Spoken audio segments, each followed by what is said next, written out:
I bought a house in secret until I saw my mom showing it and offering it to my brother and his wife, saying they needed it more. I never planned to keep it a secret. But when no one asks about your life, silence becomes a habit. That's how it started, with silence. Then it became mine. All mine. I bought the house with the money I'd been saving quietly for years, plus my grandmother's inheritance that I'd kept untouched in a separate account. While my siblings accepted help like it was their birthright, I worked late cleaning teeth and spent weekends photographing weddings, graduations, families I didn't know. I cut corners. I learned to make rice 10 different ways. I said no to everything fun, indulgent, spontaneous. There was no safety net waiting for me. Just discipline, exhaustion, and the quiet thought, maybe, someday, this will pay off. The house wasn't glamorous. It was a small 2-bedroom bungalow in an older neighborhood, with creaky stairs and wallpaper from another decade. But the moment I saw it, I knew. It wasn't about the house itself. It was what it represented. Something I built on my own. Something no one gave me. I didn't tell my family. Not because I wanted revenge or power, but because I already knew how it would go. My mother would frown and ask, "Alone?" My brother would laugh like it was cute. My father would nod like I'd done something tolerable but unimpressive. They always saw me as the one who didn't need much. The quiet one. The one who just gets by. That's what people do when you don't ask for help. They assume you don't need anything. For a while, keeping it secret felt like safety. I slept on a mattress on the floor, surrounded by boxes and paint cans. I fixed the leak under the kitchen sink myself after watching 6 tutorials. I painted each room slowly, carefully. I picked out soft lighting, warm wood tones. Everything I touched felt like a small rebellion. There was no one to criticize my choices, no one to ask why I painted the bedroom a dark olive green, no one to suggest I get rid of the mismatched antique mirror, no one to remind me that I was still single like it was a problem to fix. For the first time, I had space that reflected me, not what others expected of me. I still had my apartment near work, which gave me an excuse not to say anything. I told my coworkers I was helping a friend redo a house. That was partially true. The friend was me, the house was mine. My secret. Every free moment I had, I was there. Even when I wasn't painting or fixing something, I'd sit on the back steps with tea and watch the leaves fall, letting the quiet remind me that I hadn't failed. Not really. I'd survived. I'd made it. And even if no one clapped for me, I could clap for myself. When my landlord mentioned break-ins in the neighborhood, I decided to install a basic security system with cameras around the property. It wasn't paranoia, just practical protection for my investment. I told myself, maybe one day, I'd invite them all. Host a dinner, reveal everything, let their surprise fill the space. Maybe they'd see me differently, maybe they wouldn't. But at least I could say, I did this. That day never came. 6 weeks passed. I continued working both jobs, balancing my apartment and my house like parallel lives. My mother called occasionally, usually to talk about my brother's latest business move or my sister's drama. When she asked where I'd been lately, I said, busy with work. She didn't ask what else I was busy with. I kept waiting for a moment that felt right, but it never showed up. Then, on a gray Thursday, everything shifted. It was a normal afternoon. I had just finished with a patient, a teenager who barely spoke, and was reviewing sterilization charts in the back office when my phone buzzed. I glanced down, expecting a calendar reminder. Motion detected. Front door. I paused. Tapped the alert. The video opened. I frowned. My mother stood at my front door, with a key. She wasn't alone. My brother's wife stood behind her, holding a reusable shopping bag. And behind them, a third woman, someone I didn't recognize. Blonde, dressed in business casual, holding a folder. I watched, frozen. My mother unlocked the door like she'd done it 100 times. They stepped inside, laughing, chatting. The stranger turned and said something I couldn't make out, and my mother gestured grandly toward the living room. It took a full minute before I realized what was happening. She was giving them a tour of my house, with my key, without my permission. My chest tightened, my skin prickled. I suddenly remembered, 3 weeks ago, when I had the flu and couldn't drive myself to urgent care, I'd called my mother. She'd driven me, stayed while I got treated, then took me home to the apartment. I'd been so foggy from fever that when she offered to grab my house keys, just in case you need anything picked up, I'd barely registered handing them over. I never asked for them back. I lowered the volume and watched. the video stuttering slightly as they moved from room to room. My house, my walls, my furniture, my refuge. They had walked right in like it belonged to them. I kept watching. They walked through the hallway like they were shopping. My mother's voice floated through the audio. The natural light in this room is lovely in the mornings. She opened the curtains I'd just hemmed last week. My sister-in-law nodded, murmured something. The stranger, who I now realized had to be a real estate agent, jotted notes on a clipboard. They stopped in the kitchen. My kitchen. I had sanded and stained those cabinets myself, replacing the knobs one by one after work, choosing a warm brass finish because it reminded me of the tiny diner where I used to eat pancakes after long shifts. My mother leaned against the counter, completely at ease, pointing out the original hardwood floors like she'd paid for them. The longer I watched, the colder I felt. I didn't yell, I didn't scream, I didn't call anyone. I just stared at my phone, breathing through my nose, trying not to shake. When they reached the second bedroom, the one I was planning to turn into a small studio for photo editing, the agent gestured to the walls, speaking clearly. With a fresh coat of paint and maybe updated blinds, this could be a perfect nursery. Nursery. That word hit like a slap. I ended the stream. My hand stayed clenched around the phone long after the screen went dark. Back in the clinic, the fluorescent lights buzzed. Someone called my name from the front desk. I didn't answer. I was sitting upright, perfectly still, but everything inside me had tipped sideways. I told my boss I had a migraine. I don't know how I made it to the parking lot without crumbling. I sat in my car, engine off, fists resting against the steering wheel, feeling the kind of stillness that comes right before a storm. Not the dramatic, cinematic rage I thought betrayal would look like. Just a quiet devastation. They didn't even think to ask.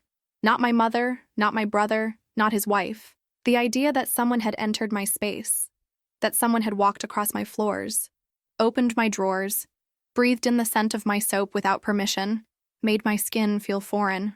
By the time I got there, they were gone. Everything looked exactly as I'd left it, but it didn't feel the same. I stood in the doorway, staring at the worn doormat, wondering how long they'd been planning this. How many times had she intended to come back? Had she been waiting for the right moment to tell me her plan? I went through every room, one by one like I was searching for proof. A cushion out of place. A drawer slightly open. A missing glass. Nothing was obviously disturbed, but it all felt touched. Violated. Like someone had been pretending to be me while I wasn't looking. In the living room, I spotted something on the console by the window. A piece of paper. Folded neatly in half. I picked it up. It was my mother's handwriting. Slanted, purposeful, written in blue pen on the back of a grocery store receipt. This place is far too big for you. Think about what's really practical. You'll understand one day. No greeting, no signature, no apology. Just that. My throat tightened. I stood there with the note in my hand and realized she didn't see it as mine. None of them did. In their eyes, I was just borrowing time, holding on to something until someone more deserving, someone with a husband, maybe a baby, could take over. I slept at my apartment that night. Not because it was closer to work, because I couldn't stomach being inside walls that had been trespassed. The next morning, I skipped my usual shift at the clinic and drove straight to the house. I parked across the street, watching. I don't know what I expected. Someone slipping out with a duffel bag? A sign on the lawn? Nothing happened. Just silence. I texted my mother only 4 words. I need my key back. She replied 20 minutes later. I still have it from when you were sick. You shouldn't be out there alone so much. We're just looking out for you. Looking out for me. I didn't answer. I couldn't. I sat on the floor, legs pulled to my chest, and stared at the blank wall I hadn't decided how to decorate yet. There had been so many moments I'd wanted to share with someone. How proud I felt the first time I fixed a leaky faucet, how warm the kitchen looked at dusk, how soft the bedroom was when it rained. But not like this. Not as a transaction, not as a gift to be reassigned. Later that evening, I checked the camera history. There was one other entry I hadn't seen. From just 4 days earlier. My mother alone, walking through with a measuring tape. My home had been a showroom, a secret she used for her own story. Maybe she thought I wouldn't notice. Or maybe she counted on me not saying anything, like I always didn't. But I wasn't quiet anymore. I didn't wait long. The next morning, I sat at the kitchen table of my apartment with the note still folded in my pocket. My phone was on speaker. The screen lit up with her name. It rang twice before she answered. "You're up early," she said, her voice light, like we were picking a brunch spot. I saw the camera footage, I said flatly. There was a pause. Not long, just enough for her to decide how she'd play it. Oh, she said. I figured you might, eventually. You used a key I gave you for an emergency. You entered my house without permission. You brought people with you, and you left a note. A sigh. The kind that always came right before the guilt trips. You're making this bigger than it is. No. You made it bigger the second you stepped inside. I only went because your brother and his wife are going through a tough time. I thought it might help to see what's out there. And that place, it's lovely, but it's too much for just one person. Don't you think? There it was. The thesis. The sentence that summarized every subtle dismissal I'd swallowed for years. It's not too much for me, I said. I bought it. I earned it. I live there. Another pause. I imagined her sitting at her kitchen counter, probably still in her robe, coffee half finished, not understanding why I was upset, or pretending not to. I know you worked hard, she said, like she was patting me on the head through the phone. But it's not just about that. Houses are meant for families. It's a lot of space. A lot of responsibility. You're not even there full time. And with your schedule, I cut her off. You don't get to decide what I can handle. I'm not deciding. I'm worrying. No, you're controlling. She inhaled sharply, clearly offended. Don't speak to me like that. Then stop treating me like I'm 10. She laughed, but it was tight, defensive. I'm your mother. I'll always care what's best for you. Caring doesn't involve sneaking into someone's home and showing it to a real estate agent. Now her tone shifted. She's not an agent. She's a friend. She works in staging. I just wanted an opinion. You wanted an opinion on how to give away something that doesn't belong to you. She was just looking. Nothing was decided. You're missing the point, I said, my voice rising. You shouldn't have been there at all. She's pregnant, my mother said, like that excused everything. I blinked. What? Your brother's wife. They haven't told anyone yet. I shouldn't have said it, but they're desperate. Their apartment is cramped, and his business isn't doing well. This house, it could be a real step forward for them. I stared at the wall, trying to process the weight of what she'd just dropped like it was weather talk. So you walked into my home and imagined a future where I just handed over? It's not about taking anything from you. Then what is it about? She went quiet. And then, softly, you're alone. You have no partner, no children. You work too much. I thought maybe you'd see that this isn't practical long-term, that it doesn't have to be yours forever. I pressed my thumb against the corner of the table, grounding myself. Let me say this clearly, I said. That house is mine. I paid for it. Every nail, every tile, every chipped bit of paint. It is not temporary. It's not transitional. It's not waiting to be handed off to someone you think is more deserving. You're being dramatic. No, I'm being firm. You're throwing away your family over a house. No, I said. You're threatening to throw me away because I finally claimed something of my own. The line went silent for several seconds. Then she spoke, low and sharp. You've always been difficult. I almost laughed. No, I've always been quiet. That's different. I hope you can live with this choice. I've been living with your choices my whole life. I think I'll be fine. I hung up before she could reply. My hands were shaking, but I felt strangely calm, the kind of calm that only comes after a storm you didn't start, but finished. I expected an explosion afterward. Messages, calls, accusations, but there was nothing. Hours passed, then a day, then 2. Not even my brother reached out. For a moment, I wondered if I'd gone too far, if I should have been softer. But then I pictured my mother, standing in my hallway with a stranger, smiling like she owned the place, like I was just someone who got in the way. No, that door needed to be closed. This time, by me. I booked the locksmith the next morning. There was no hesitation, no second guessing. I didn't even wait for the weekend. I called from the back of the dental clinic during lunch, chewing on a protein bar while holding the phone between my shoulder and cheek. The woman on the line said she could have someone there by noon the next day. I told her I'd take off work. It was the most satisfying call I'd made in months. I arrived early. The locksmith was a man with calloused hands and a voice like gravel. He didn't ask questions, just nodded when I said, "Full change, all exterior locks." I watched him work, standing a few feet away like it was a medical procedure, as if staying close might make it feel more final, more mine. When he handed me the new keys, I held them like something sacred. "Only you with copies?" he asked. Yes, I said. Only me. That night, I slept at the house again. Mattress on the floor, surrounded by soft shadows and silence. But this time, the quiet didn't feel so vulnerable. It felt earned. I didn't hear from anyone for 4 days. No texts, no voicemails, no awkward apologies disguised as check-ins. Just the absence I had apparently triggered by daring to say no. It stung, of course it did. But beneath the sting was something solid. For once, the silence felt like mine. On the 5th day, a car pulled into the driveway. I was in the kitchen unpacking groceries, listening to a podcast about art theft, when the notification pinged. Motion detected. Driveway. I set down the bag of spinach and walked slowly to the window. It was her. She didn't knock immediately. First, she stood on the porch, staring at the front door like she expected it to open on its own. Her purse was slung over one shoulder, her mouth pinched into that neutral expression she used when she was holding back a lecture. Then she tried the handle. When it didn't budge, her face changed. She knocked once, sharp, then again, louder. I stepped toward the door, heart thudding. I didn't open it. I spoke through the wood. You don't have a key anymore. A pause. I figured, she said. Her voice was flat, unreadable. I waited. I just wanted to talk. We're talking. Through the small glass panel beside the door, I saw her shift her weight. She looked smaller somehow. Less certain. Maybe it was the barrier, or maybe it was just the first time I'd refused to make it easy. I know you're angry, she said. I'm not angry. I'm done being quiet. Another silence. I only ever wanted to help. No, you wanted control. That's not fair. It's not up for debate. I could hear her inhale, then speak with that carefully controlled tone she used during PTA meetings and doctor's appointments. Your brother and his wife are going through something difficult. You don't know the whole picture. And I never will if people keep making choices behind my back. She stepped closer.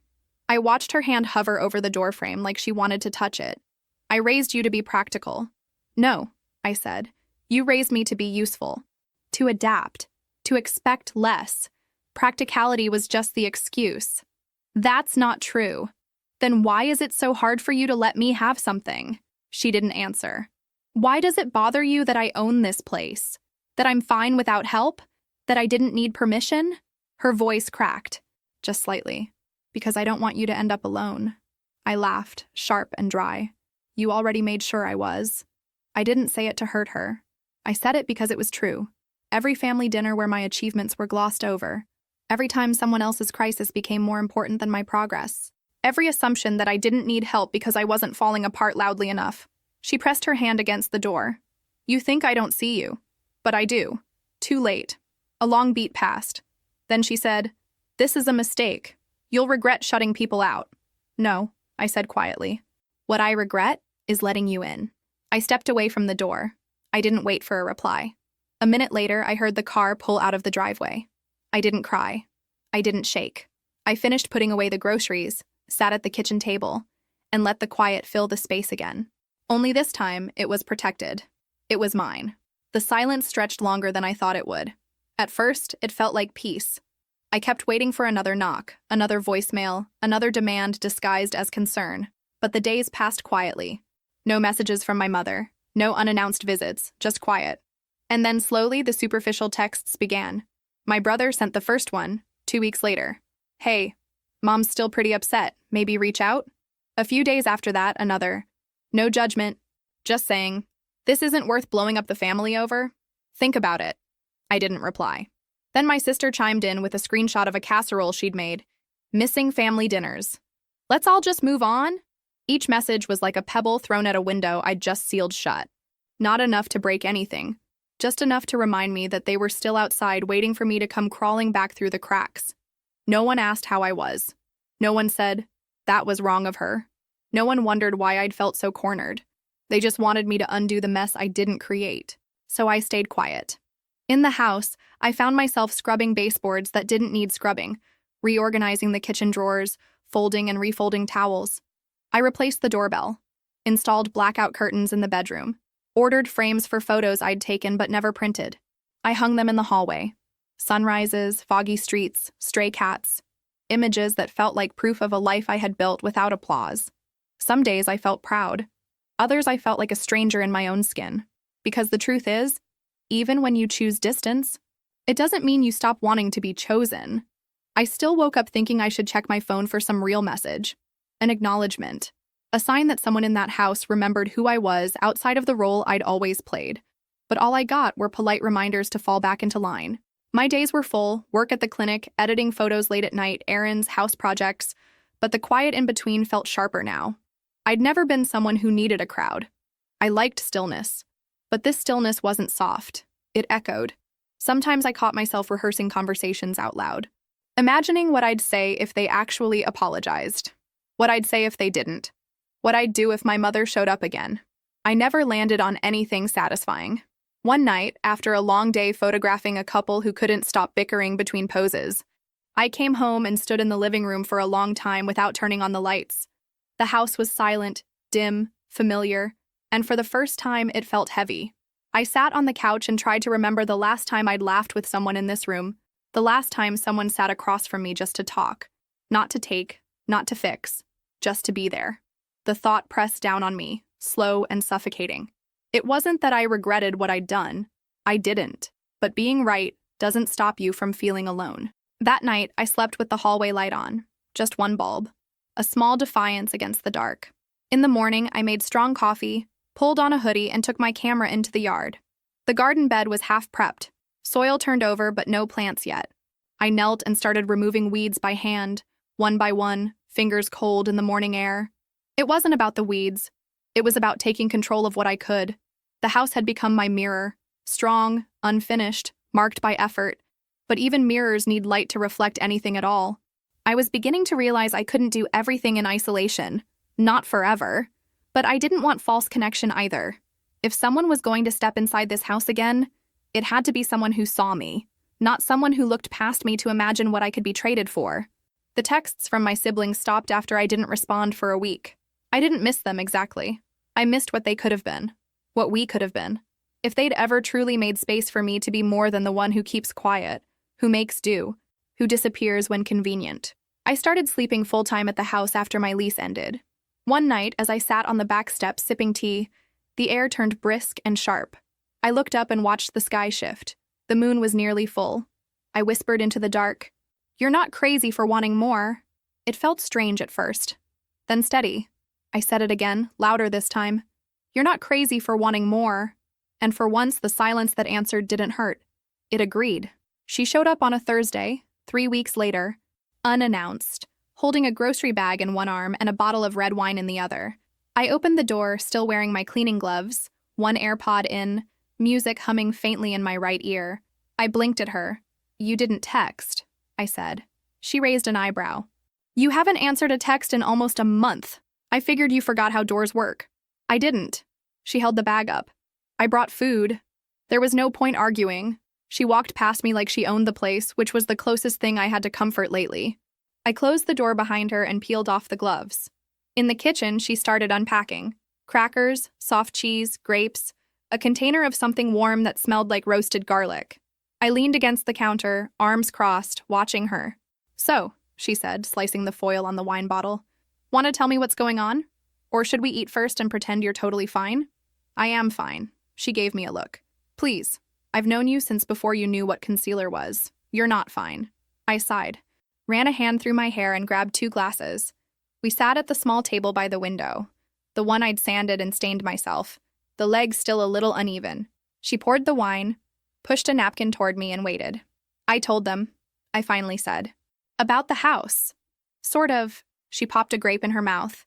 "Define sort of." "They found out. My mom let herself in, gave a tour, left a note telling me to think practically." Her eyes widened. "Wait, she came inside? How did she have a key?" "I gave it to her when I was sick last month. Forgot to ask for it back."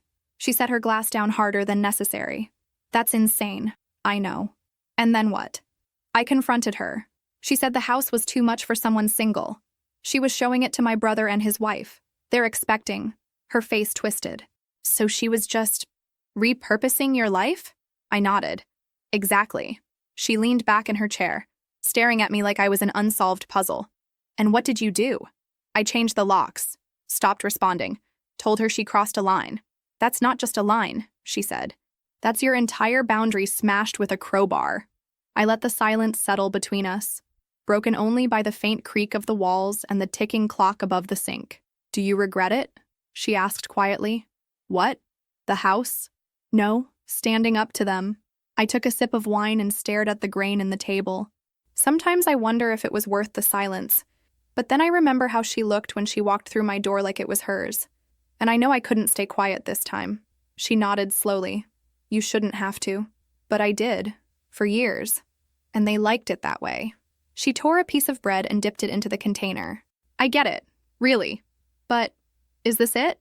Is this what you wanted? A house that no one visits? A family that won't talk to you unless you apologize? It's what I needed. I was tired of shrinking to make room for everyone else." She met my eyes. "And now that you've expanded, is there room for anyone else?" The question hit me harder than I expected. I swallowed. "I don't know." She tilted her head. "You don't have to be either invisible or untouchable. There's space in between. I don't know if they deserve that space." "They probably don't," she said, not missing a beat. "But you do. You deserve connection. Real connection. Not the kind that comes with conditions or keys made behind your back." I looked around the kitchen, the lighting I'd chosen, the walls I'd painted, the silence I'd curated so carefully. "I wanted this to be mine," I said, without needing anyone's permission. "It is yours," she said. "But ownership doesn't mean isolation." I didn't respond. We finished eating in silence, not uncomfortable, just full of thoughts. Afterward, we moved to the couch. She curled her legs under her, sipping the last of the wine. I sat beside her, feet flat on the rug, hands resting on my knees. "You're strong," she said gently, "but you don't have to be alone to prove it." I closed my eyes. I just don't know how to be in the middle. It was always either be quiet and accepted, or speak up and get shut out. She rested her head against my shoulder. "Maybe this is the start of something different. Something where you decide who gets in and who doesn't." That night, after she left, I sat by the front door for a long time. I didn't check the cameras. I didn't check my phone. I just listened to the quiet and asked myself, if I let someone back in, would I recognize the sound of real belonging? I wasn't sure. But for the first time, I wanted to find out. She texted me on a Monday, 5 weeks after my mother's last visit. Just a short message. "Can we talk? Just you and me, please." I stared at the screen for a full minute. I hadn't heard from her since the last group dinner weeks before the house incident. She'd been quiet during the fallout. No messages, no defenses, no accusations. Just silence. Now this. I thought about ignoring it, about letting the conversation die before it began.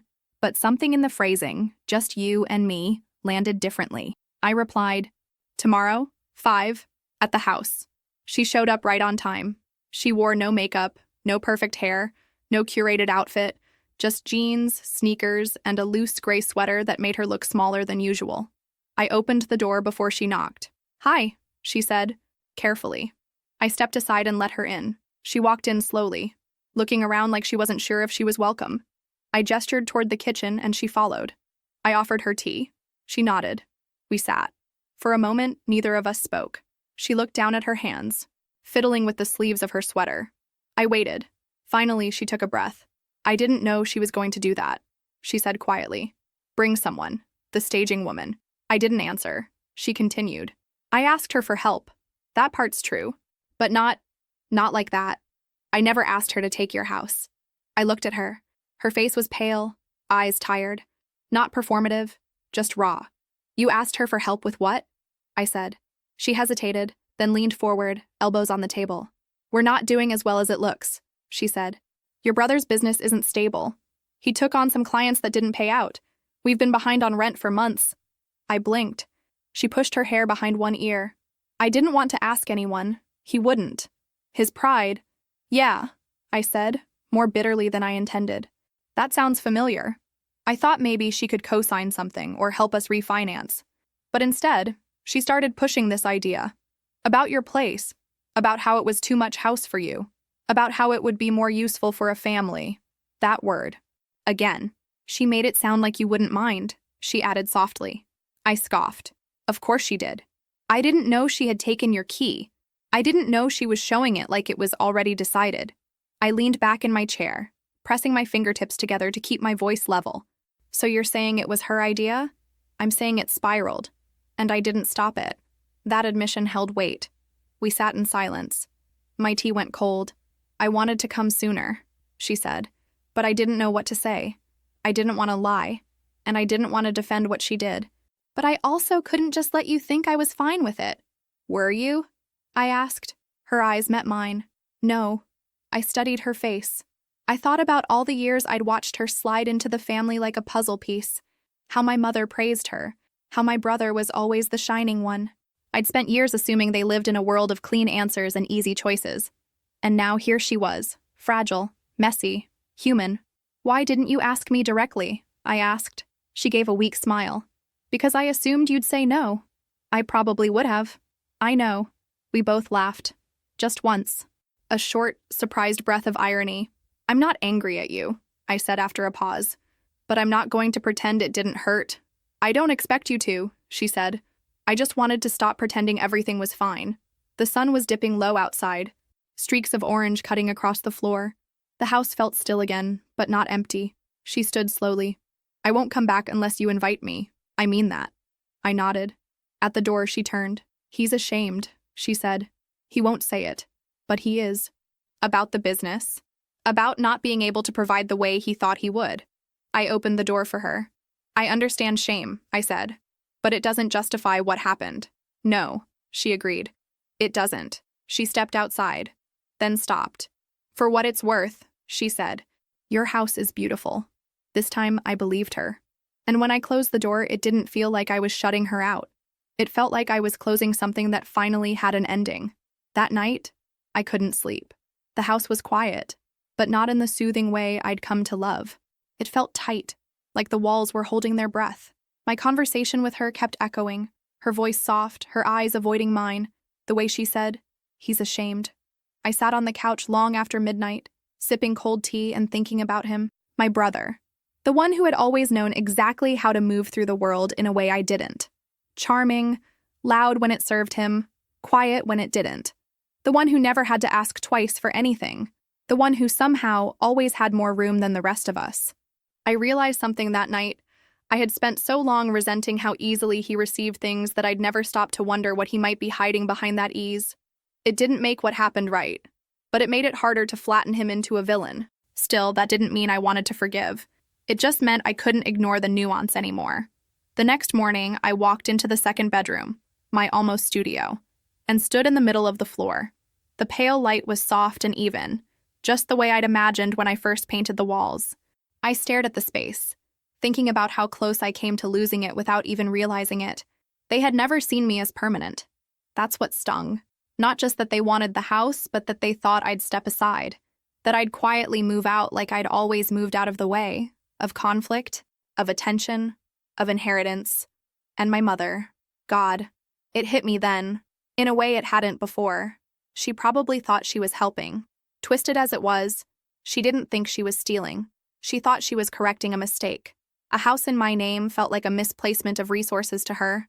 Something unnatural. Something to be fixed before it got out of hand. I sat on the floor and leaned against the wall, knees pulled up, forehead resting on my arms. This was the part no one talks about when they say boundaries are empowering. The part where you finally get what you want, and then realize how much you lost along the way. The house was safe now. I'd secured it, locked it down, but I hadn't prepared for the hollowness that came after reclaiming it. The next few days passed slowly. My routines remained intact. Work, edits, errands, projects, but I moved through them like someone else was steering. Not sad exactly, but detached. The idea came quietly, in the middle of a Tuesday. I was rinsing dishes when it struck. Not a lightning bolt, not a grand epiphany, just a quiet, measured thought. What if I invite them here? Not to surrender, not to smooth things over, but to set the terms. My terms. The house had become a symbol of everything I'd fought for. Autonomy, respect, space. And yet I'd spent the last few weeks defending it from behind locked doors. I hadn't opened it with pride. I'd hidden in it, protected myself. But maybe it was time to reclaim it in another way. I didn't want to reconcile for the sake of performance. I didn't want to hear excuses dressed up as affection.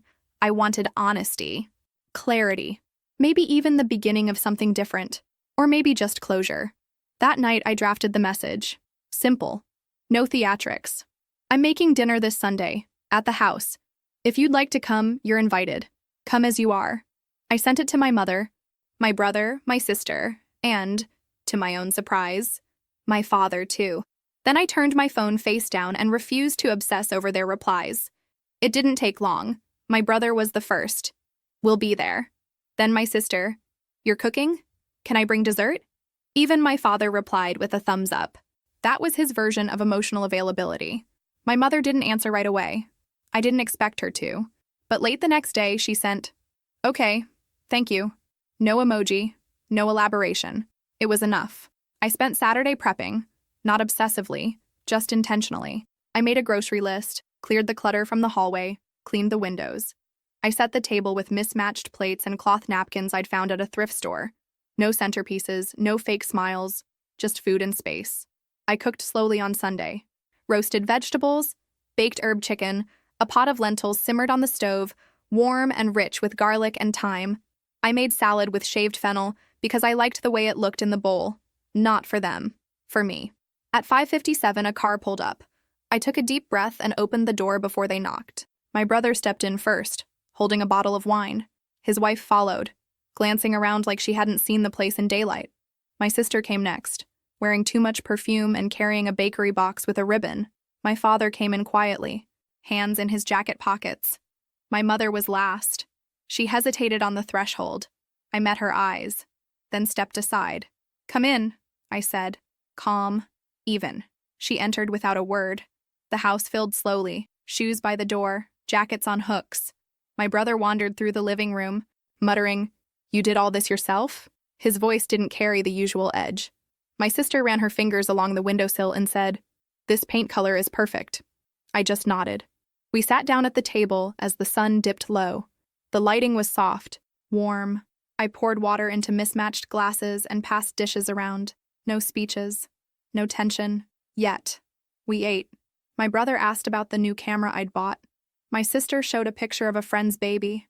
My father said nothing but kept reaching for more lentils. Even my mother commented that the chicken was well-balanced, whatever that meant. I didn't rush it. For the first time, I didn't feel like I was hosting to earn approval. I wasn't shrinking to fit them into the room. I had built this space, and now they were sitting inside it, on my terms. After dinner, I gave them a tour. The proper kind. "This is the guest room," I said. The walls took 3 coats. In the kitchen, I pointed to the open shelves. I hung those by myself. Twice, actually. The first time they weren't level. They smiled. They nodded. No one interrupted. No one tried to correct me. In the bedroom, my sister whispered, "It feels so calm in here." "It is," I said. At the end of the tour, we returned to the living room. My brother's wife offered to help with dishes. I declined. I wanted to do it alone later, on my time. They stayed for a while, longer than I expected. No one brought up the incident. No one apologized. But there was a shift. Small, undeniable. A soft recognition in the air. When they stood to leave, my mother lingered near the door. She looked at me, not over me. Her expression was unreadable. But her voice was low, even. "You've made something beautiful." I nodded. "Thank you." She opened her mouth like she might say more. But then she just squeezed my hand once, lightly, and walked out. I stood at the door for a long moment after it closed. Not because I was unsure, but because I wasn't. They had come. They had seen. And I had remained whole. After everyone left, I cleaned the kitchen slowly, methodically. The dishes clinked softly in the sink. The leftover wine sat open on the counter, catching the last light from the window. It hadn't been perfect. No one had fallen to their knees apologizing. No one had delivered the speech I'd sometimes imagined, the one where they acknowledged every moment I'd been overlooked, every assumption they'd made about my silence. But something had shifted. For the first time, they had been guests in my space instead of me being a visitor in theirs. They had asked about my choices instead of questioning them. They had seen what I'd built instead of focusing on what they thought I lacked. It was a beginning. Maybe not the one I'd dreamed of, but one I could work with. The house felt different afterward. Still mine, but not defensive anymore. Like it had exhaled. Over the following weeks, the texts started again, but they were different now. My sister sent a photo of a sunset from her apartment balcony. "Made me think of your dining room lighting." My brother forwarded an article about small business photography trends. Thought you might find this interesting? Even my mother texted once. How is the garden coming along? Small gestures? Nothing dramatic, but consistent in a way that felt intentional rather than obligatory. I didn't respond to every message immediately. I wasn't performing gratitude or rushing to rebuild what had been broken, but I didn't ignore them either. I was learning something new, that I could engage without disappearing, that I could set boundaries without building walls. That family could be something I participated in rather than something that happened to me. It would take time, maybe a long time.